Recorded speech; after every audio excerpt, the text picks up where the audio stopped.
Hello guys, what's up? So in this video I'm going to show you how you can find this Shakira Me Gusta filter on Instagram. So this is the filter. To get this filter, visit Shakira's profile and check in her filter tray. This is the filter.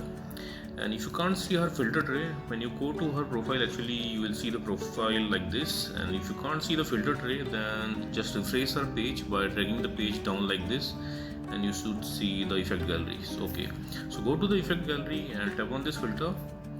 You will see this preview. From here you can save it to your camera and you can try it. So that's it guys. Likewise, you can get this filter and use this filter on Instagram. So thanks for watching the video guys. See you in the next video.